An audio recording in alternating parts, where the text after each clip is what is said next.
You shut up. Good morning. Good morning, everybody. Welcome back to the show. Welcome to the Two Dumb Yinzers episode 337. What's up this morning, fellas? What? Oh man, I am.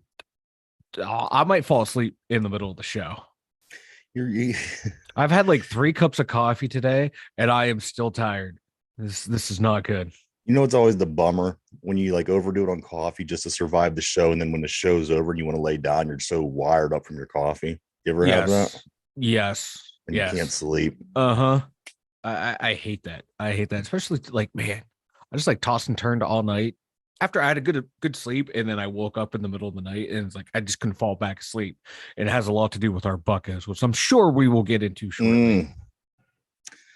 Mm. Good morning, Derpy. You there? Am I? Derpy, derpy, derpy, derpy, derpy, derpy, derpy. Yes. I got a bone to pick with you. Derpy.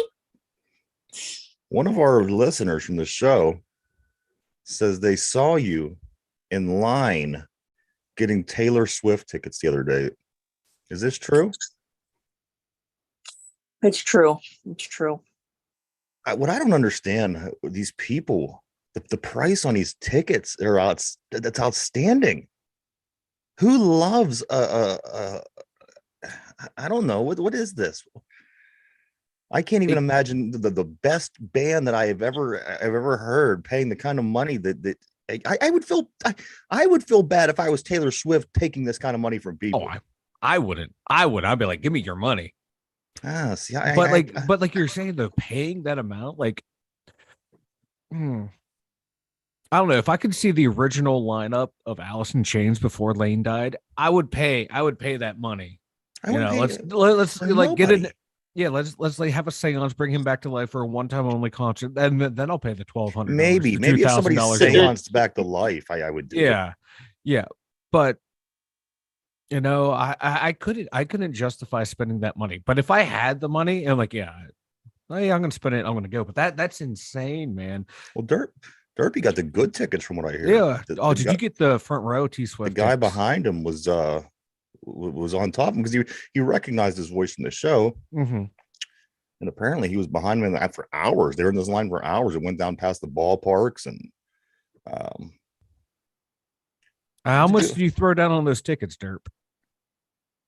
62 cents. What did you have to sell? Did you have to sell video games? And Did you have to sell a kidney? Nope. You didn't sell your kidney. I just can't believe what's being made of this. Taylor Swift. Yeah, I mean, people love her, man. Like especially like the younger generation, like I won't say like millennial and Gen Z. Like, what women, is they she? love her. They love her. I was under the impression she was kind of like Stuff is country better. music, but it's more apparently she's more like a pop music. Yeah, she's gone into pop. Her country stuff was like pop country. Mm. So, hey, you know what? She found a niche and is capitalizing the hell out of it. And hey, more power to her. But she's not my cup of tea music wise, but When is this big concert anyway? Is it this weekend? I think so. You're not Like, going I to need wouldn't any e- time off, are you, Derpy? I wouldn't even try to go down to downtown Pittsburgh this weekend. It's good luck with that. I would exactly with Mike on that. I would not even try to go downtown. So Like, what you're if- saying, Derpy, is that you did not stand in line for 10 hours. I hear 10 hours easy. I can see. No. I can No, see. that Derpy wasn't saying, you. That was you, Derpy. Don't lie. Hey, man. I'll say this though. I have a soft heart for Taylor Swift, but I ain't spending that much for Taylor Swift and to see her in person. Okay. I got a hard spot for Taylor Swift. I thought like when she was young, and I think that's why everybody was into her, like she's this young talent. But now she's just coming to city and wiping everybody's money out, I Like, guess. like she can sing, but I don't think she has like like how like Christina Aguilera had that voice. Mariah Carey has that voice. Lauryn Hill has that voice. I to me, Taylor Swift just doesn't have like the voice of someone like you would go out to see. I wonder if it's like the whole, I don't know, like the whole production behind it. The whole. from what I've read and clips I've seen online, she looks like she puts on a really good show. But is it worth that money that you're paying to go see it? That's the thing. And what I mean is it like that's real? Is that sobby shit like break up with your boyfriend? Kind is it like what is she? I don't get it. She has that, then she has like other stuff, but hey, you know what? Whatever. It's not my cup of tea, but I'm not gonna. It's not country, so I'm not gonna hate on it. I would, you know what? I would pay money to go. Like if I had the toss up, if I had to buy the tickets for Taylor Swift or like let's say Lady Gaga, and the prices were the same, I'm going with Lady Gaga. I think her music is better. Yeah, to each guess their own. To each their own. I'm not going to judge. I don't know if I would spend my money on either of those two, but That's I true. guess But like I'm what saying, you're if you had yeah. to, like for like, I don't know. To me, Taylor Swift, like her voice is just like an average singing voice. Yeah, I don't get it. It's not like don't an get the hype. exceptional voice, but I don't get the hype. I don't get the hype either. But you know what? But once you get financial backing of the music industry, oh yeah, you make that bag, secure that bag, get that bling bling. Fuck yeah, do it. Hell yeah. Like I'd sign my soul away for that. I would I would much sooner play Diablo at Derpy's house all weekend, to be honest. We can make that happen.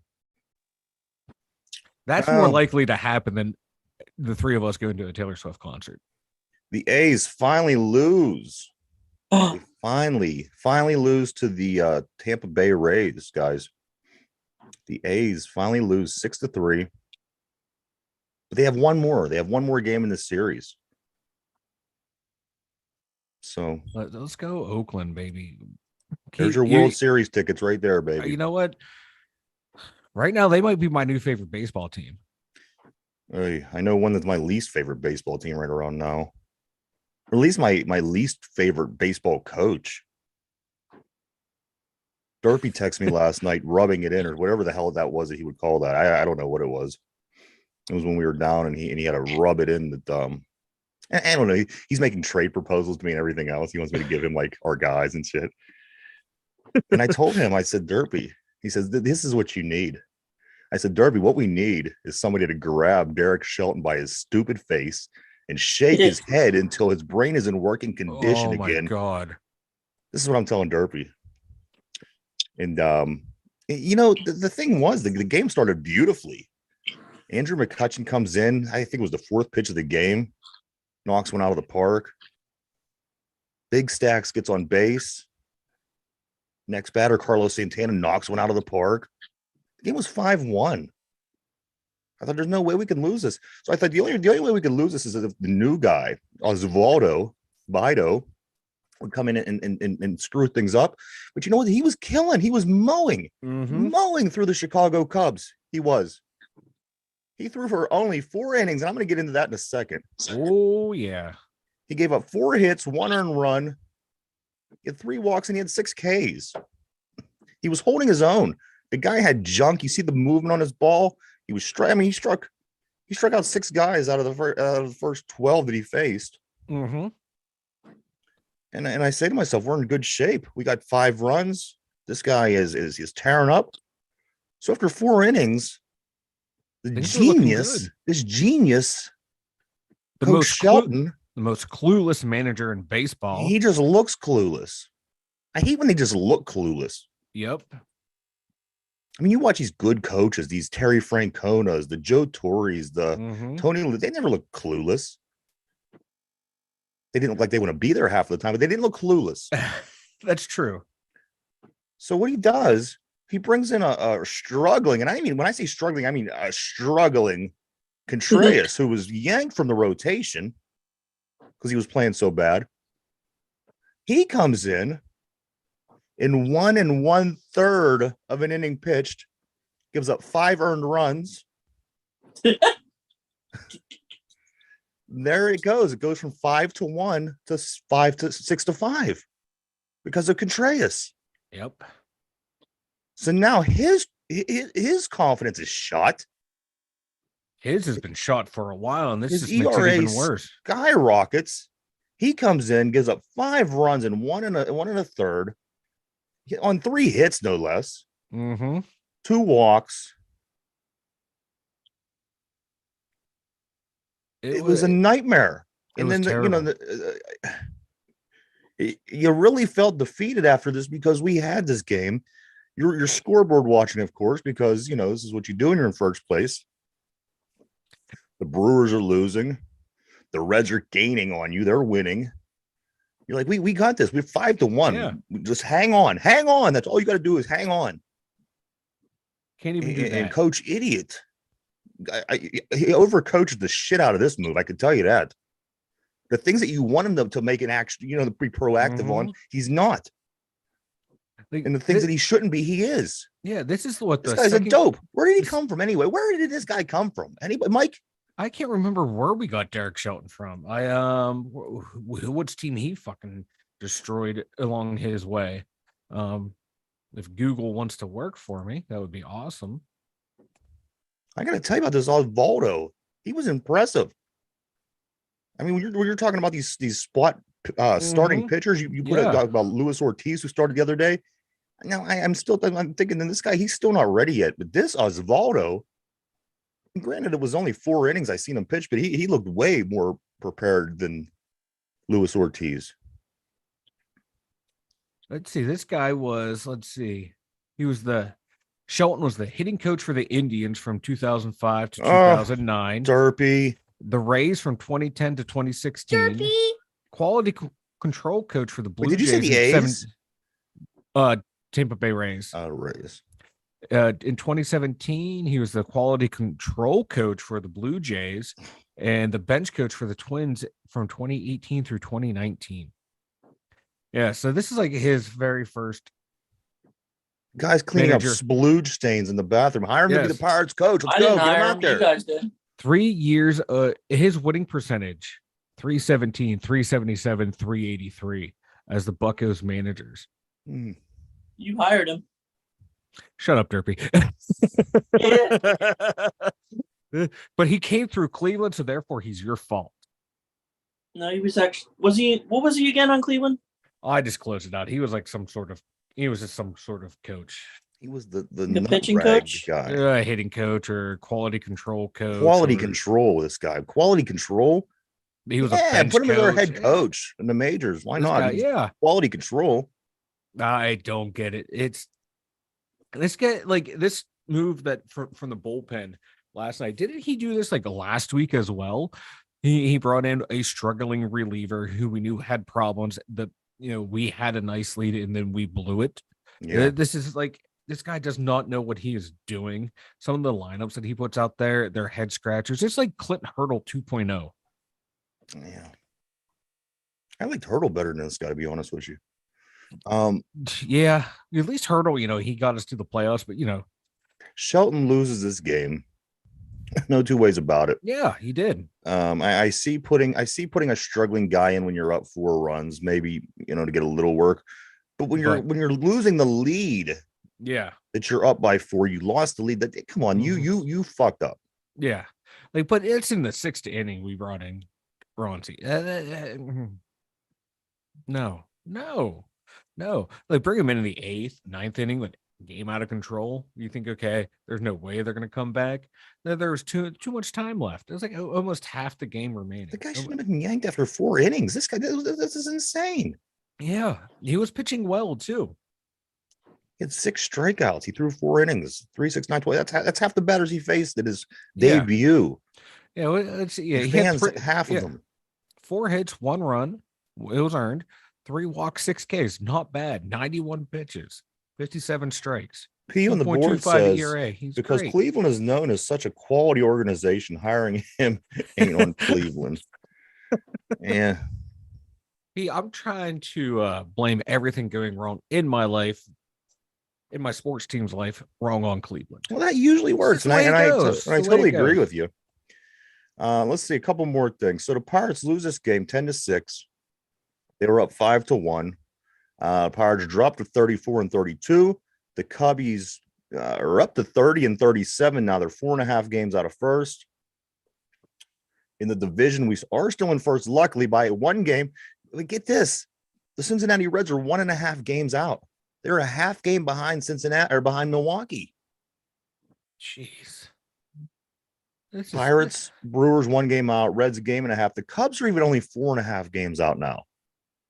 And then the Cardinals way at the bottom, which I was dead wrong about. They're 8.5 games out. And get this, here comes your opponents. We play the Brewers. That's the top 2 teams playing against one another. I like this. The Reds go on to play the Astros. The Astros, they're good. Yeah. The Cubs go on to play the 39 Orioles. and 29. Orioles are good. 42 and 25. And the Cards going to play the Mets, which is really insignificant because, as I said, the Cardinals aren't. They're so far out of it. Yeah, the Mets aren't that good either. Andrew McCutchen with his leadoff home run. That puts him with 10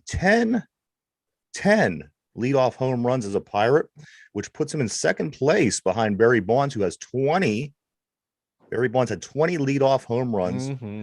And McCutchen joins Adam Frazier and Al Martin, both that had leadoff home runs. So yeah, I saw that graphic you put up on Twitter, and like when I saw Al Martin's name, like one of the first things that was popped in my mind was a memory of him hitting a leadoff home run. Yeah. And he would. I didn't realize he had that many leadoff home runs because it was like out of the blue. Every once in a while, boom, he'd get that leadoff home run. You're like, all right. And look, there he is, tied for second in Pirate history. I think these guys, a lot of times, with hitting, it's all about timing. Yeah. And you get these leadoff hitters, they're going to throw a fast strike right across that plate to start the game off. So many times you see the players take that pitch, and the first pitch of the game is usually a strike because the guy, he takes it. But I think some of these guys a lot of these guys are smart enough where they anticipate that and they swing for the fences on that first pitch of the game because, as I said, it's a high percentage that thing comes sailing across the middle of the plate is a fastball on that first pitch. And I think the good ones that are able to lead off games and hit home runs, they anticipate that and they swing accordingly. Mm-hmm. Somebody's not going to come out and throw junk the first 3 pitches of the game. They want to get a strike. They want to get established and get the count going. And I think that's what it is with, especially what I seen from McCutchen last night. I seen him, and even Santana early in the game, pitchers want to throw strikes. You don't want to get yourself into position. You don't want to get out there throwing too many pitches too early. You want to get in there. You want to throw strikes. You want to get in out. But so he has 10 now. 10. I like it. I think this Kutch guy might have a future in baseball. Yeah, he's all right. It's going out on a limb right there. He might have a chance. Big Stacks goes 3 for 5, 3 runs scored. He had a walk. This was the kind of game that I want to see. Yeah, more on the regular. Mm-hmm. You don't have to hit home runs all the time. You don't have to hit game-winning walk-off home runs all the time. Just have this kind of game a little more often. Yeah, that was a very good stat line that he had. This is what you want out of the guy. It's what you're paying him for. 3 for 5, 3 runs, a walk. Come on. Yeah. You probably should be doing more, but you know what? At this point, we'll take that. That's not bad. That's not, he contributed half of the runs. So I'm not going to poo-poo on him too much, but yes, this is what he should be doing game in, game out. Again, Santana hits a 2-run jack in the first inning. Things were good. Things were going great until our manager came in, got involved. Jack Sawinski, Drew Smiley was on the hill for the Cubs, who's a lefty. The southpaw was pitching, and we always have trouble. Well, not so much always, but more than often than none. Jack Sawinski has trouble against left-handed pitchers. He came in last night. He walked on his it was either his first at bat or his second at bat, and then the other at bat, he had a deep fly ball. I mean, it was almost gone. Yeah. The announcers thought it was gone. It went almost to the warning track. So he's been a little bit more productive, for lack of a better term, against left-handed pitchers as of late. So I like the fact that they keep him in there and they're not taking him in and out as they face left-handed, right-handed, left-handed. Yeah. I like these facing left-handed pitchers. Yeah, he needs that. He needs it because he is our power hitter, and you don't want him to sit like every third game, every fourth game, due to a pitching matchup. So get him out there, let him figure it out. Here's the one that Derby really got on me. This is where it all stemmed from. Like, all right, Derby put down the he took a moment from his online order for his Taylor Swift tickets to get me on this. Austin Hedges hits his first home run as a Pirate. Break out the champagne. Austin Hedges, our catcher, gets his first home run as a Pirate. As soon as it happened, Derby's texting. He must have been waiting for this. He was waiting. He must have been waiting for this for months. Yes. I gotta be honest with you, the bat flip was nice. He has this nice, did the bat flip, and I think I tell you what, he was surprised. He was surprised. He was surprised. Yes, he surprised himself that ball was gone. So imagine what everybody else was thinking. Oh yeah, it was a nice swing. It's playing on the background here on my computer. Oh, that was a thing of beauty. Look at that, huh? That was nice. A couple more inches would have been foul, but you know what? You got it, Derpy. I told Derpy, I was like, please take him. You can have him there. There you go. Take him back. We'll give you Hedges. That's when he started. Hedges, you give us a couple starting pitchers. Well, that's what he was doing. He's negotiating with me after that. I told Derpy to take him, and all of a sudden I'm getting trade transactions. You know what? Well, sheets coming through my fax machine. We'll send them over for cash considerations. Yeah. That might be the best we can do. Hey, like P's saying, Derpy, he's here and P's here and Taylor Swift is single. You got a chance, my man. Hey, Derpy. We know you like Tay. Hey, I don't know. Tay-Tay's my girl. I think Tay-Tay's your age, ain't she, Derpy? Had too many breakups. I don't know. Oh yeah, and then she would sing a song about you. Hey, you be instantly immortal. I don't know if I can. I want that smoke. I'll take that smoke. If she wants to make a song about me afterwards, she can say whatever she wants. Also, Mike, you mentioned yesterday about Jack Sawinski's early home runs within his first 500 career at bats. Mm-hmm. Him and Dick Stewart, 34. They're tied, 34 home runs within their first 500 at bats. Dick Stewart was back in 1958. And Jack Wilson is tied. Jack Sawinski. Yeah. You said Jack Wilson. Yeah, you know who I meant. I think Jack Wilson might have 15 career home runs. So he has 34, tied with Dick Stewart in his first 500 career at bats. So there you go. If anybody has any argument about this guy, yeah, maybe he can't hit lefties all the time, whatever. Hey, fact of the matter is, he's on pace for 44 home runs. Yeah, we need someone who has some pop in their bat in the lineup, because my God, this team is struggling to score runs, struggling to hit home runs. Let's have a deep ball guy out there. Even the runs, even we're scoring runs. I mean, we're still losing. Yeah, they shouldn't score 6 runs and lose. Yeah. They need to figure something out with Contreras, because he's supposed to be a bright spot on this team. He's supposed to be in that rotation with Keller, and they move him to the bullpen. They screwed up his confidence. They screwed him up. He screwed him up. They did. He needs to see it like a sports psychologist. It happens with these guys at this level. Go talk to someone, and they'll figure out what's wrong with your game. Where your confidence at, where's your mind at right now, and then you work through it there, and you work through it on the mound too. In your off the field pitching sessions. My God, do something for the kid. My God, he's supposed to be your number 2, number 3 starter. And I gotta say this, I'm not real confident, Mike, about tonight's game with the pitchers. No, we don't even know who's pitching. Have they announced? Well, I got Oviedo listed here, who's 3-5 with the 4.16 and 63 Ks. Now for the Cubbies, they have Marcus Stroman. He's one of the top 5 pitchers in the National League. That's mentioned with Mitch Keller when they talk about the Cy Young Award. Mm-hmm. He's coming in with a 7-4 record, 2.42 ERA, and 73 Ks. I'm not feeling real good about this. I mean, we could potentially get swept by the Cubs tonight. The only thing that we have going for us is that we do generally play good pitchers well. Yeah.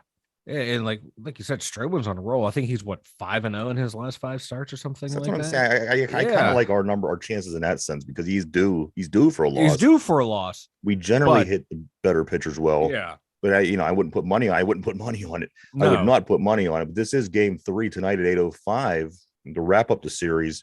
And then we're off to Milwaukee tomorrow. Again, we play them. The Reds head off to play the Astros.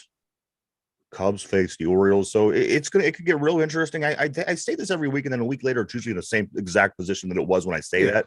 Mm-hmm. So whether it is or whether it isn't, I don't know. But this has potential to be a big changing of the guards. It really does. Yeah, we can lose a lot of ground real fast.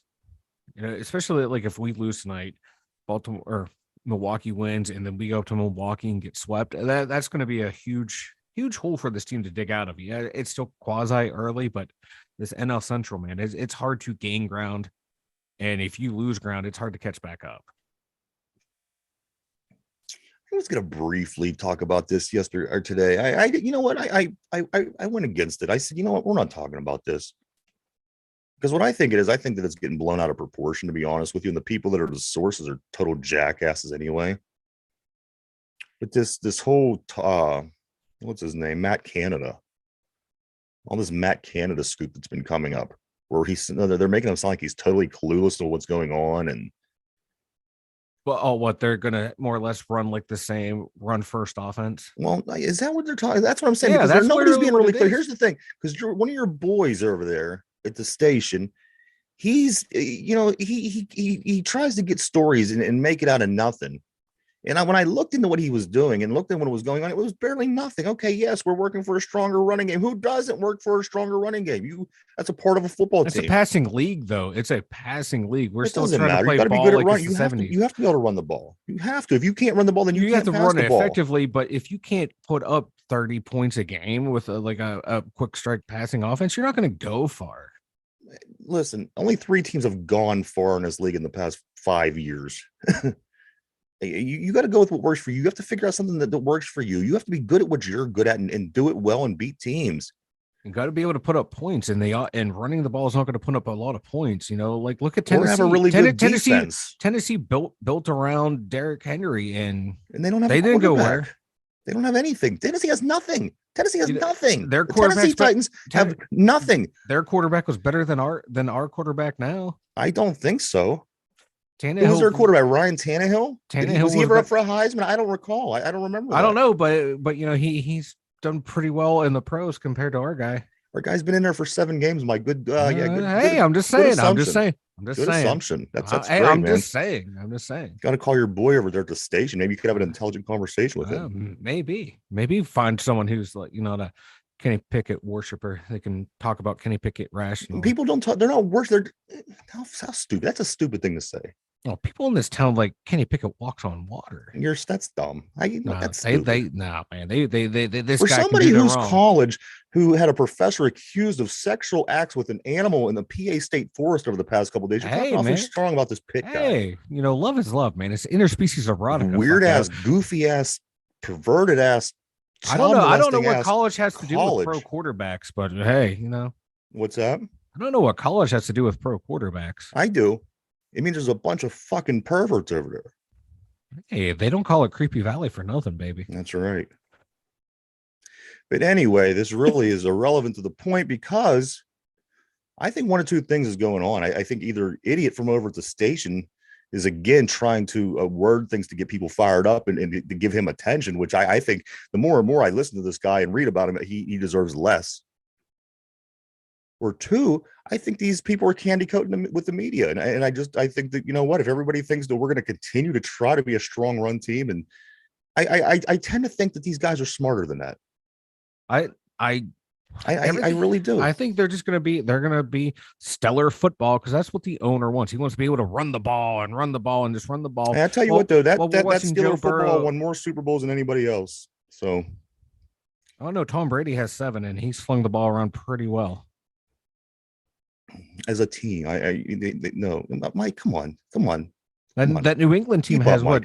6. They have 6, Mike. They have 6, and they built it on a pretty good passing game. Because they have the best player in the world ever. Yeah, and they passed a whole lot. Okay, because everybody got a Tom Brady. Mike, this guy is a lifetime guy. Once in a lifetime guy. So let's compare everybody to this one quarterback. Yeah, they threw it a lot to win. The Rams. That's like comparing to the Michael Jordan. This guy is no good at basketball because he's no Michael Jordan. Yeah, the Eagles. When they won, they threw it a lot to win. The Eagles. Listen, the Eagles aren't going nowhere. The Eagles never went anywhere. They won one time. They won a Super Bowl in the history of this team. And so did guess what? The New York Giants beat the same team that they beat. So you know what? And the Eli Manning, if he's one of the best, and you believe that, you go ahead and keep believing that because it's complete utter bullshit. I didn't say Eli Manning was one of the best. I'm saying they went on, arm of a pretty good quarterback. A lot of teams, it's Eli a Manning passing was wing. a great quarterback. He was better than. Get I the said hell pretty outta here. good. I said pretty good. He's all right. Pretty good. Yeah, he was all right. Pretty good. Better than what we have Shit, now. how could you tell me how you could even say that? That's a because pure. Eli Manning has a pure- 2-time Super Bowl champion. And the other guy What's our played 7 quarterback done? games. He's been in the league 1 year and hasn't won He's a played Super 7 Bowl. games. Mike, come on. Yeah, but everyone's acting like that's 7 games that he played or whatever. No, they're trying to be confident about their football team. This is what people do. They get excited about their team. There's excitement, for whatever and reason, then there's because you have this delusional- hate. You have this I don't deep have a hate. I don't have a deep because you hate. like these weird munchkins I don't up have in a deep hate. Cleveland. Up in Cleveland. That's Derpy. Derpy's a secret plan. He loves Cleveland. Also, this weekend, guys, if you get up to Canton for the Pittsburgh Maulers, now this is essentially their first playoff game. If they win this, Yes, they they go need on to to win. play in the playoffs. Get this. This is even bigger. If you're a fan, get out there this weekend and get a free beer koozie, and a Boogie Roberts and a Troy Williams Upper Deck trading card. That's right. Not only are you enjoying top-notch quality Pittsburgh Mauler professional football, you get a free beer koozie, Mike. That's what I'm talking Not a about. bad deal. You gonna go, Derpy? No, but that's not a bad deal. No, it's not. You get a Boogie Roberts card, a Troy Williams card, and they're Upper Deck. That's telling me they sat down with somebody somewhere important and made a decision. Upper Deck, Upper Deck. Can't go wrong with Upper Deck, baby. Can't go wrong with Upper Deck. Mike, why don't you go and tell everybody about the website? 2dumyinzers.com. The number 2 DUMYINZERS.com. We have links for everything you need. Go back and listen or watch all the feuds that Ryan and I have had on air. Just like this Kenny Pickett fight that will probably never end, even as he's hoisting a Super Bowl. And I'm going, fuck yeah, that's my quarterback. And Ryan's trying to bring up the facts that I said no. Catch all that stuff now on 2dumyinzers. So when that does happen, when I go back and erase the evidence, you will at least have heard it now at 2dumyinzers.com. If you're just tuning in right now, we're going to do the last, well, at least for today, because we do have the Cubs again next week. We're going to do the last Chicago Cubs trivia of this week. I thought you were going to say the last episode ever due to Mike's attitude about Kenny Pickett. Now, this, guys, is going to be a tough one. I've given you easy questions to this point. Now, this is the last one of the series, so you're going to get a tough question. So here we go. You ready, Derpy? Maybe. Time out for a second on your game. All right, here we go. Hit pause, buddy. Hit pause. Maybe I'm ready. Like, I can. It's live. Maybe I'm still depressed from yesterday's question. Why would you do that to me? It was the World Series question, Mike. And immediately after the show, he texted me. He's like, I hate you. He wasn't even saying it on air. He just kept that grudge going. I know. All right, here we go. On which island did the Cubs hold spring training for almost 30 years? I'm going to give you a choice because this is a tough one. On which island did the Cubs hold spring training for almost 30 years? Is it A, Nantucket, B, Long Island, C, Martha's Vineyard, or D, Catalina? One more time. On which island did the Cubs hold spring training for almost 30 years? Nantucket, Long Island, Martha's Vineyard, or Catalina? Go ahead and take a minute to think that over. We are on live 7 days a week, 11:30 in the morning, all week long. Catch us in the show that we do every day. Gets uploaded over on Spotify in podcast form at 8 o'clock in the evening. So if you just want to listen to the show, don't get a chance to watch it, or you just want to put it in your earbuds when you're at the gym, in the car, whatever, it is on podcast form at 8 o'clock over on Spotify. Go check it out. All right, guys. Question of the day. Last Cubbies question. Here we go. On which island did the Cubs hold spring training for almost 30 years? Was it on Nantucket? Was it on Long Island? Was it on Martha's Vineyard? Or was it on Catalina? I'm going to start with Mike. I'm going to go with Catalina. Catalina French. Is that your final answer? Yes. Catalina French dressing for the win, baby. All right. I got Mike on Catalina. I got also on the board, P. Morton says Catalina. I'm going to come over to Derpy now. Derpy, which island did the Cubs hold spring training for almost 30 years? Nantucket, Long Island, Martha's Vineyard, or Catalina? What do you think? Scumbag Island. Scumbag Island. Which Yep. Yep. which is I just don't like the Cubs, Scumbag Island. So does that have any connection to like the real answers, or is this just a candid answer? That's just a candid answer. I don't like the Cubs. All right. So which one of these? so he's which- not gonna he hates the Cubs so much he's not gonna pick a geographical location. He's not gonna make a trivia question of a geographical location. Jeez. I'll just say same. There you go. There we go. All right. So you're gonna say Catalina as well. So I'm gonna go ahead and this lock cat. Derpy in. All right. There we go. Question of the day, guys. On which island did the Cubs hold spring training for almost 30 years? A, Nantucket. B, Long Island. C, Martha's Vineyard. D, Catalina. The answer is D, Catalina. Boom, baby.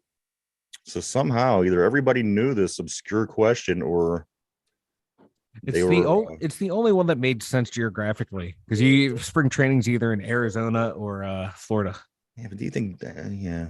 I mean, I know that P would know that. Even here he says nothing out there but wildlife at a military post. So I knew that he probably would know.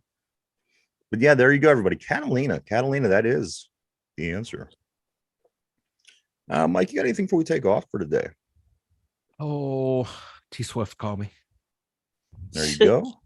Looks like you and Derp are going to be fighting for Tay Tay. She's gonna be fighting to get away from us. She's like, "Oh my god, look at these two idiots! I can't stand to look at them. I can't stand the sound of their voice. I don't even want to hear what they have to say." Wait, is this what I'm saying or what Tay Tay's saying? That's what she's saying. All right. Derpy, what about you, man? I have two things. Yeah, please let it rip. Go Bucks. Summer ball is important. Make sure you pack PNC. And the other thing is U.S. men's soccer plays Mexico tonight. Check it out. If you're still up.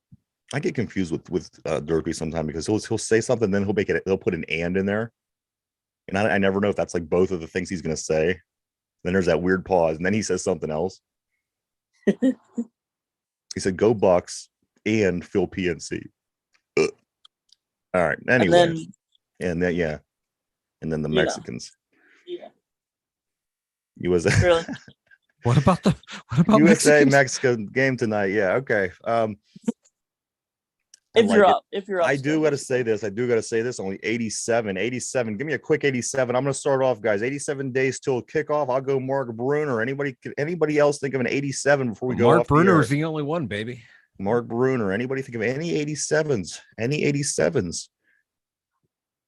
Off the top of my head, the only one that I can think of is Bruner as well. Yeah, I'm trying to think of another wide receiver. But yeah, it's everybody. Check it out. Pirates do play game 3 of this Cubs series tonight at 8:05. Check it out. Oviedo with Marcus Stroman.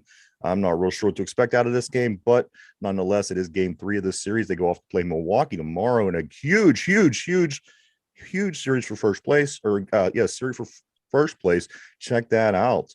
But here for Derpy, Mike Ryan, the two dumb Yinzers.